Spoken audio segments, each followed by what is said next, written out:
Matthew 11, verse 28. Come to me, all of you who are tired from carrying heavy loads, and I will give you rest. Verse 29.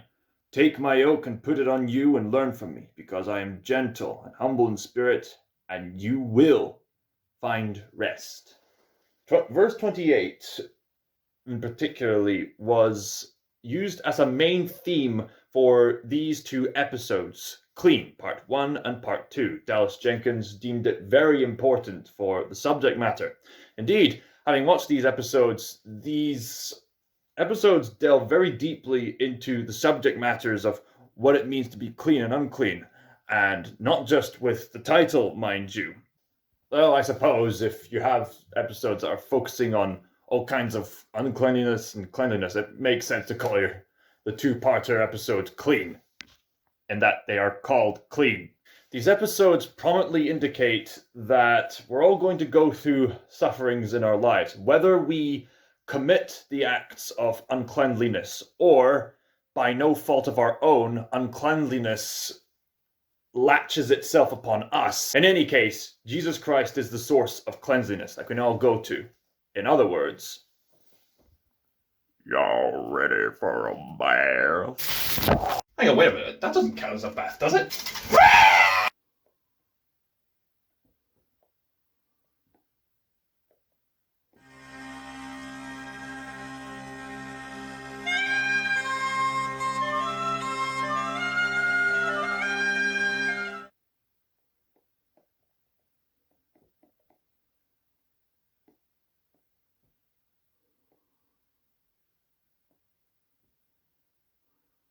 Who touched me? I'm clean now. It seems that I, in my clothes, have not been the only one who's been splashing about.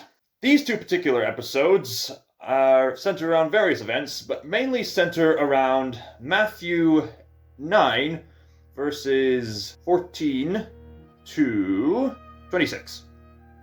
Also, Mark 2, verses 18 to 22, and Luke 5:33, verses 39. There's probably some other Bible verses that I've probably missed out. Feel free to correct me in the comments, please. I love you. We open with this black and white montage. Wait a minute, what am I doing? There, that's better. The opening of Clean Part 1 starts with this really well done black and white montage to showcase the disciples in work.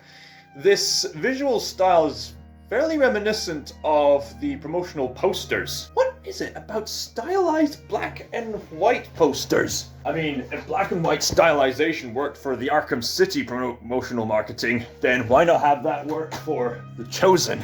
We see the disciples do all kinds of activities and miracles and all sorts of wonderful things that Jesus sent them on ever since The Chosen Season 3, Episode 2. We see the disciples in pairs interact with so many people as they spread the word of the Messiah who has arrived, and they authenticate their mission with the miraculous healings that they do through the power of the Holy Trinity. They manage to provide healings, they manage to cast out demons, they tell people to get away from sorcerers, they preach, and later on in this two-parter series, the disciples acknowledge that when they were preaching, it didn't so much feel like they were the ones doing it, but that Jesus was speaking through them in a spiritual way. That's a first instance about cleanliness, is that this is something I've had to learn lately, is that good intentions are not enough. That's an error that I've made even recently.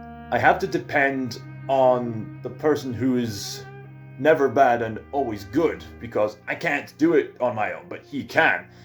The disciples have been through a very similar experience and a newfound confidence that the disciples, by their own efforts, couldn't find on their own, but they could find through the Savior, Jesus Christ.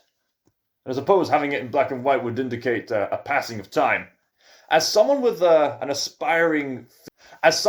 an aspiring filmmaker, I really love it when people use stylized visual storytelling in order to tell their stories, because with books, you have the power of very descriptive prose in order to authenticate the kind of messages you want to convey to the people around you. But with anything that would involve filming or cameras, you have the advantage of the visual medium. You can use visuals to communicate your story, whether it be, in this case, a passing of time or people going on different missions. Films and television have the unique aspect of having a camera used to visually communicate what kind of messages you want to convey, and not just showing what's there in front of you, but it's also a matter of how you show it. You know, what colors are you using? Why are you using this bit as black and white? Why are you highlighting this particular color? What kind of details are you trying to hide in the background? How are the people acting? What's the facial reactions going to be like? What are the visual cues that are going to authenticate on certain themes? You know, these are the sorts of things that visual storytelling has the advantage of doing, and I'm so glad Dallas Jenkins and his team is taking advantage of that. Okay, back to color. There we go. Now, I know I've probably said this to the point of being a broken drum or beating a dead horse or something, but me and other people have admired how the series is very grounded in the fact that what it portrays is simultaneously mundane and simultaneously intense. There's some really intense moments that are particularly intense in this season. I mean, so far this is probably the most intense season yet, because there are some really intense moments that are really intense during this particular two-parter especially. Honestly, I was kind of surprised and taken aback how this mainly family-oriented show was delving into some pretty sensitive topic matter, which I really admire. I'm all in for it. Watching this two-parter series, I was quite surprised at just how intense some particular scenes could get, or how sensitive certain subject matter got, which I'm all in for. Although one of the first depictions of sensitive topic matter is just a bit embarrassing for all the gentlemen out there. Men, you might know exactly what I'm talking about. It's when the rabbi is talking about the ritual of cleansing, and all the disciples who are listening in respect are standing there in very awkward fashion. Adult men.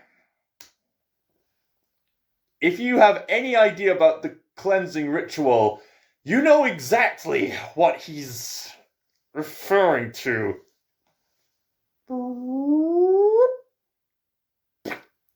Time to clean myself. Kinda like this! Although, in all serious note, well done to Dallas and his team for delving into the sensitive subject matter.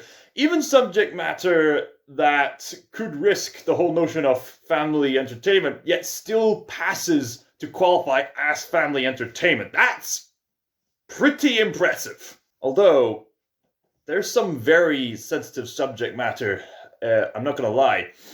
I was not expecting some intense moments to occur, such as this whole subplot in regards to Eden's suffering, as well as the suffering of the bleeding woman. There's a lot of indications of bleeding and how bleeding of the suffering kind can lead to some uncleanliness. And this uncleanliness in turn can lead to broken relationships, such as how the bleeding woman is told to go away from people because of ritual uncleanliness. It was a ritual back then that if someone of the bleeding woman's condition were to approach or touch other people, then that person would have to go away and bathe for a period of time.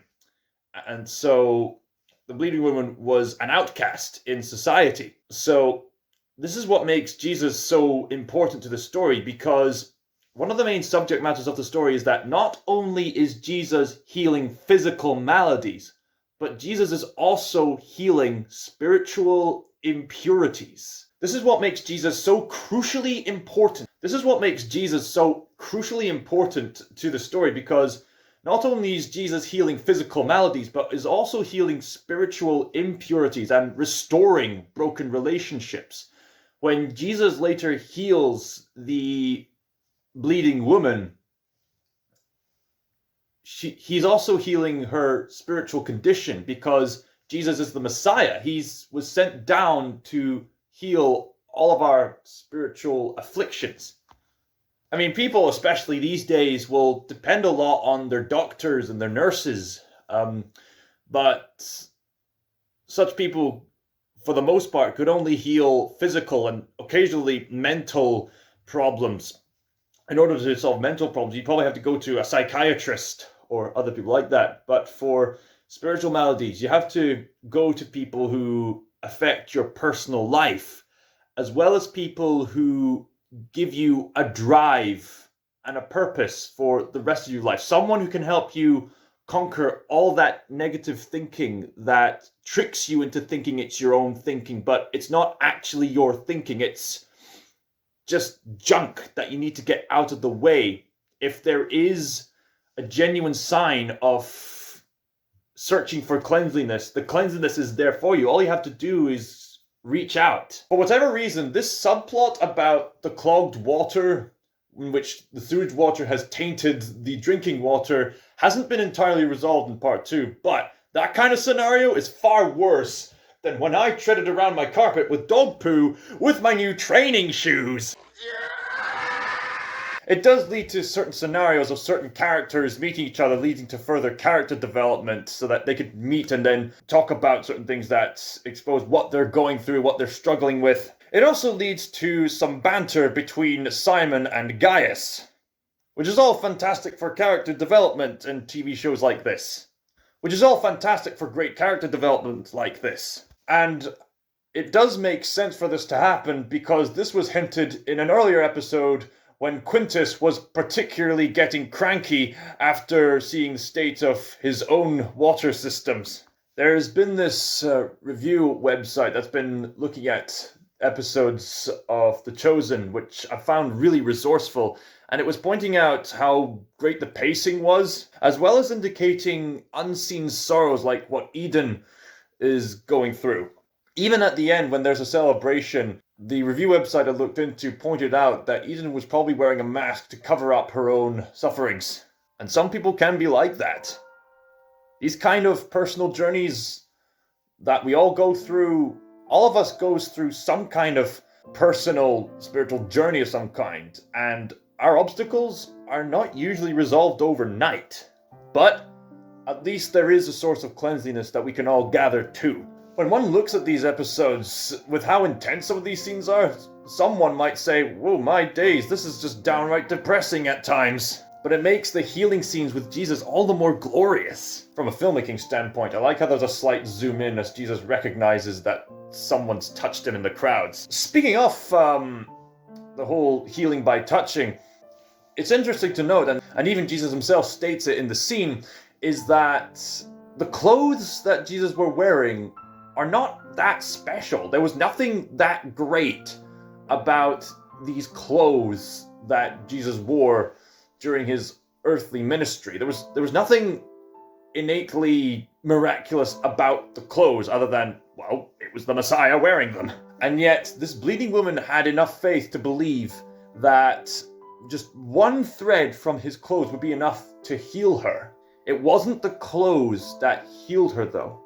It was Jesus himself. Jesus himself is the source of healing, the cleanliness that she needs. Her faith in Jesus healed her. I mean, I could mention some of the other scenes, but most of you have probably seen it already, or even read about it already. I could mention some other scenes, but most of you have either already read it or already seen it being portrayed. But in either case, the portrayal does a great job with honoring the source material here. There's some wonderful acting. People might nitpick about how authentic some of the accents were, but with this kind of creative adaptation, I don't think it really matters too much as long as they get the characterization right, you know? Besides, they got translators all over the world translating The Chosen for different parts of the world. Binging Jesus all around the world. Translating all around the world. Cue the Daft Punk music.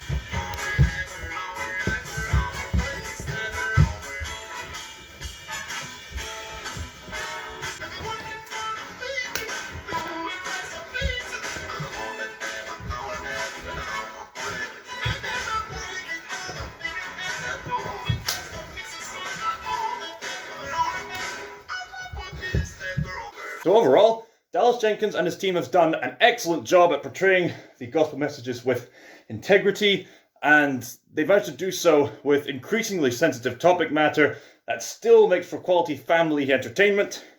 And these 2 episodes do a great job at pointing at what it means to be clean. Like this!